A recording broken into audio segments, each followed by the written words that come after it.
আকাশবাণী কলকাতা। স্থানীয় সংবাদ পড়ছি নমামি বসুরুদ্র। প্রথমে বিশেষ বিশেষ খবর।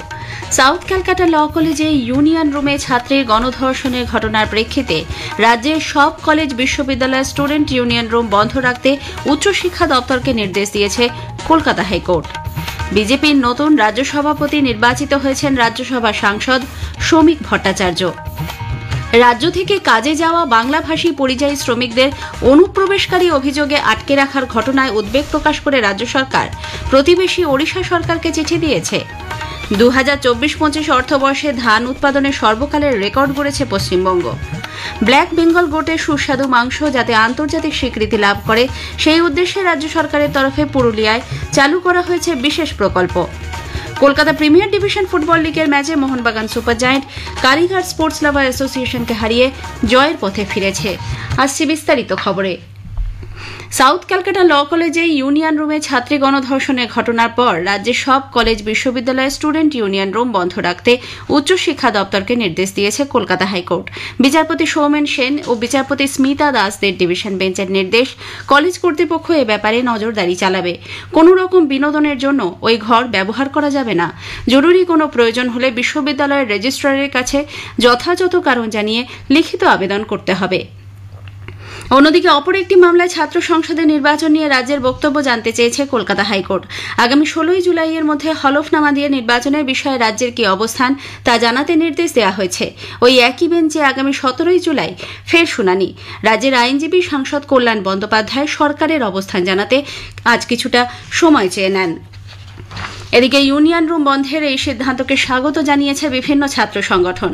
এবিভিপির রাজ্য সম্পাদক অনিরুদ্ধ সরকার জানিয়েছেন, এই রায় শিক্ষা প্রতিষ্ঠানগুলিতে পড়াশোনার পরিবেশ ফিরিয়ে আনতে এক যুগান্তকারী পদক্ষেপ।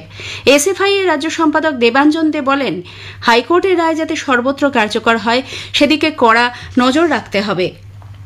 রাজ্যের বিভিন্ন সরকার পোষিত কলেজে পরিচালন সমিতির মেয়াদ বাড়ানো হল 6 মাস। যেসব কলেজে পরিচালন সমিতির মেয়াদ 30 জুন শেষ হয়েছে সেগুলির মেয়াদ চলতি বছরের 31 ডিসেম্বর পর্যন্ত বাড়ানো হয়েছে বলে উচ্চশিক্ষা দপ্তর বিজ্ঞপ্তি জারি করেছে। তাতে বলা হয়েছে, কলেজগুলির প্রশাসনিক ব্যবস্থাপনা যাতে সুষ্ঠুভাবে চলতে পারে সেই লক্ষ্যে ছাত্রছাত্রীদের স্বার্থে এই সিদ্ধান্ত নেওয়া হল। 2016 সালে প্রাথমিকে 32,000 চাকরি বাতিল সংক্রান্ত মামলায় আজ শুরু হয় কর্মরত শিক্ষকদের পক্ষে সওয়াল। আইনজীবীদের যুক্তি, প্রায় 43,000 শূন্য পদে প্রাথমিক শিক্ষা পর্ষদ যোগ্যতার ভিত্তিতেই নিয়োগ করেছে। শূন্য পদের বাইরে কোনো নিয়োগ করা হয়নি। নিয়োগের ক্ষেত্রে রুল নাম্বার 7 মানা হয়নি বলে মামলাকারীরা যে অভিযোগ তুলেছিল তার বিরুদ্ধে শিক্ষকের পক্ষ থেকে জানানো হয়, প্রাথমিক শিক্ষা পর্ষদ এই রুলের সংশোধন করেছে মাত্র। আগামী 7 জুলাই শিক্ষকদের পক্ষের আইনজীবী ফের তাঁর বক্তব্য পেশ করবেন। ওই দিনই মামলার পরবর্তী শুনানি।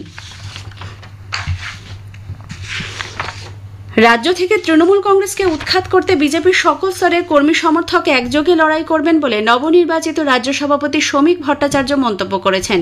আজ কলকাতা সায়েন্স সিটিতে দলের রাজ্য সভাপতি নির্বাচনের জন্য নিযুক্ত পর্যবেক্ষক প্রাক্তন কেন্দ্রীয় মন্ত্রী রবিশঙ্কর প্রসাদ শ্রমিক ভট্টাচার্যের নাম রাজ্য সভাপতি হিসেবে আনুষ্ঠানিকভাবে ঘোষণা করেন। এদিন ভাষণে শ্রমিকবাবু বলেন, বিজেপি সংখ্যালঘু বিরোধী নয়, বরং দল চায় সমস্ত ধর্মীয় অনুষ্ঠান একসঙ্গে পালন করতে। রাজ্যে তৃণমূল কংগ্রেস সরকারের আমলে সবচেয়ে বেশি মুসলমানরাই ক্ষতিগ্রস্ত হয়েছে বলে তিনি উল্লেখ করেন। পাশাপাশি নো ভোট টু বিজেপি স্লোগানের আড়ালে তৃণমূল কংগ্রেসের ক্ষমতায় ফিরিয়ে আনা চক্রান্ত বিজেপি সফল হতে দেবে না বলেও স্পষ্ট জানিয়েছেন নতুন রাজ্য সভাপতি। সমস্ত সিপিআইএম এর ভাই বন্ধু শুনুন, সমস্ত বামপন্থী সমস্ত কংগ্রেসীদের উদ্দেশ্যে বলছি, ভোট কাটার রাস্তায় গিয়ে পিছনের দরজা দিয়ে তৃণমূল কংগ্রেসকে ফিরিয়ে আনবেন না। সরাসরি রাস্তায় নেমে মমতা বন্দ্যোপাধ্যায়ের সঙ্গে মিছিল করুন। আমরা লড়াই করবার জন্য প্রস্তুত আছি। নো ভোট টু বিজেপির আড়ালে চক্রান্ত তৈরি করবেন না। বিজেপি কারের দোয়ায় এই জায়গায় পৌঁছয়নি। ভারতবর্ষের মাটিতে দাঁড়িয়ে ভারতের মানুষকে সঙ্গে নিয়ে আমরা আমাদের রাজনৈতিক উত্থান দেশের মানুষকে দেখিয়েছি। এর আগে কেন্দ্রীয় মন্ত্রী রবিশঙ্কর প্রসাদ অভিযোগ করেন, দেশ ক্রমশ উন্নতির দিকে এগিয়ে গেলেও রাজ্যে মমতা ব্যানার্জির শাসনকালে পশ্চিমবঙ্গ পিছিয়ে পড়েছে। মুখ্যমন্ত্রী নিজে লড়াকু নেত্রী হলেও তাঁর আমলে মহিলারা সুরক্ষিত নন। প্রাক্তন রাজ্য সভাপতি সুকান্ত মজুমদার জানান, শ্রমিক ভট্টাচার্য অভিজ্ঞ মানুষ। তাঁর নেতৃত্বেই 2026 সালের বিধানসভা নির্বাচনে বিজেপি লড়াই করবে। এই 26-এর নির্বাচনে আমরা এইখান থেকে মমতা বন্দ্যোপাধ্যায়ের সরকারকে উৎখাত করে ফেলবো এবং মমতা বন্দ্যোপাধ্যায়ের জায়গায় ভারতীয় জনতা পার্টির মুখ্যমন্ত্রী ওই পদে বসবে। আমরা সেই লড়াই বর্তমান রাজ্য সভাপতি শ্রমিক দার নেতৃত্বে করব। জীবিকার জন্য রাজ্য থেকে কাজে যাওয়া অনেক বাংলাভাষী পরিযায়ী শ্রমিকদের বাংলাদেশি অনুপ্রবেশকারী অভিযোগে আটকে রেখে তাদের হেনস্থা করার ঘটনায় উদ্বেগ প্রকাশ করে রাজ্য সরকার প্রতিবেশী ওড়িশা সরকারকে চিঠি দিয়েছে। ওড়িশার মুখ্য সচিব মনোজ আহুজাকে আজ লেখা এক চিঠিতে এ রাজ্যের মুখ্য সচিব মনোজ পান্ত অভিযোগ করেন, কোনো আইনি প্রক্রিয়া ছাড়াই রাজ্যের উপকূলবর্তী পারাদ্বীপ, জগদীশপুর, কেন্দ্রাপাড়া, ভদ্রক, মালকানগিরি জেলায় বাংলার পরিযায়ী শ্রমিকরা আধার কার্ড, ভোটার কার্ড, রেশন কার্ডের মতো বৈধ পরিচয়পত্র দেখানো সত্ত্বেও তাদের আটকে রাখা হচ্ছে। অনৈতিকভাবে জমির পৈতৃক রেকর্ড চাওয়া হচ্ছে বলেও রাজ্য সরকারের দাবি। দেশের নাগরিকদের সুরক্ষা ও মর্যাদা দেওয়ার ক্ষেত্রে সংবেদনশীল এই বিষয়টিতে হস্তক্ষেপ করার জন্য রাজ্য সরকারের তরফে ওড়িশা সরকারের কাছে আবেদন জানানো হয়েছে। এক্ষেত্রে রাজ্য সরকার তাদের সঙ্গে সব ধরনের সহায়তা করবে বলে জানিয়েছে। এদিকে ওড়িশার কটকে কাজে গিয়ে বাংলাদেশি সন্দেহে গত 8 দিন ধরে আটকে থাকা মালদার হরিশ্চন্দ্রপুরের মশালদা গ্রাম পঞ্চায়েতের 19 জন পরিযায়ী শ্রমিক গত সন্ধ্যায় বাড়ি ফিরেছেন। সামাজিক মাধ্যমে উস্কানিমূলক পোস্ট এবং ক্রমবর্ধমান সাইবার অপরাধ রুখতে মুখ্যমন্ত্রী মমতা ব্যানার্জি কেন্দ্রের কাছে কঠোর ও কার্যকর আইন প্রণয়নের দাবি জানিয়েছেন। এ বিষয়ে পদক্ষেপ নেওয়ার অনুরোধ জানিয়ে তিনি কেন্দ্রীয় স্বরাষ্ট্রমন্ত্রী অমিত শাহকে আজ চিঠি পাঠান। চিঠিতে মুখ্যমন্ত্রী জানান, ভুয়ো খবর, মিথ্যে ভিডিও এবং বিদ্বেষমূলক বক্তব্য সোশ্যাল মিডিয়া ছড়িয়ে পড়ায় সমাজে অপরাধ প্রবণতা বাড়ছে, নষ্ট হচ্ছে শান্তি ও সামাজিক ঐক্য। স্থানীয় সংবাদ শুনছেন আকাশবাণী কলকাতা কেন্দ্র থেকে। 2024-25 অর্থবর্ষে ধান উৎপাদনে সর্বকালের রেকর্ড গড়েছে পশ্চিমবঙ্গ। এ রাজ্যে সর্বোচ্চ 256.53 লক্ষ মেট্রিক টন ধান উৎপাদন হওয়ায় পশ্চিমবঙ্গ ফের দেশের মধ্যে শীর্ষস্থান দখল করেছে। গত খরিফ মৌসুমে রাজ্যে 181.35 লক্ষ মেট্রিক টন ধান উৎপাদন হয়েছে। 2024 সালে ঘূর্ণিঝড় দানা ও কয়েকটি জেলায় বন্যা পরিস্থিতির মধ্যেও এই পরিমাণ উৎপাদন সম্ভব হয়েছে। ব্ল্যাক বেঙ্গল গোটের সুস্বাদু মাংস যাতে আন্তর্জাতিক স্বীকৃতি লাভ করে সেই উদ্দেশ্যে রাজ্য সরকারের তরফে পুরুলিয়ায় বিশেষ প্রকল্প চালু করা হয়েছে। এর ফলে শুধু মাংসের উৎপাদন হবে তাই নয়, কর্মসংস্থানও বাড়বে। রাজ্যের প্রাণী সম্পদ উন্নয়ন মন্ত্রী একথা জানিয়ে বলেন, দুধ, ডিম, মাংস, মৎস্য উৎপাদনে পশ্চিমবঙ্গ এখন আগের থেকে অনেকটাই এগিয়ে গেছে।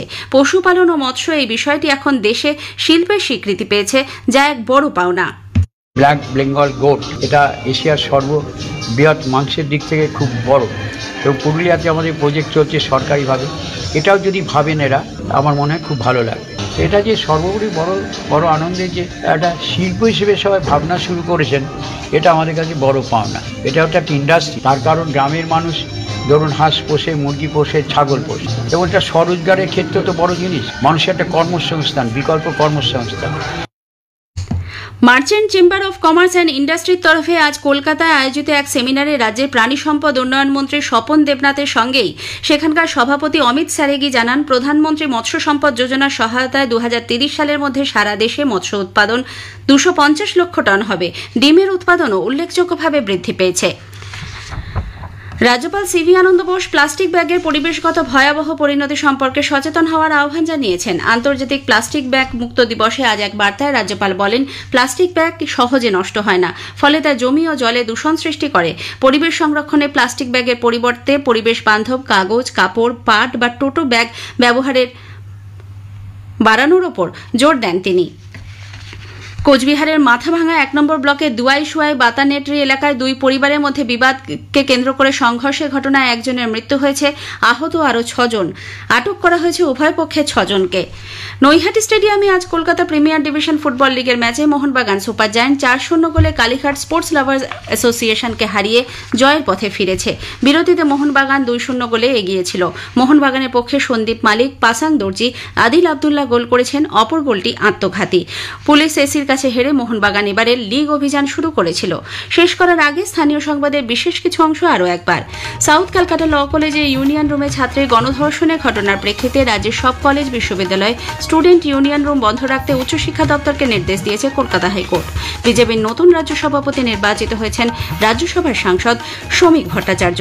2024-25 অর্থবর্ষে ধান উৎপাদনে সর্বকালের রেকর্ড করেছে পশ্চিমবঙ্গ। স্থানীয় সংবাদ শেষ হলো, এরপর খেলার খবর 8টা বেজে 10 মিনিটে।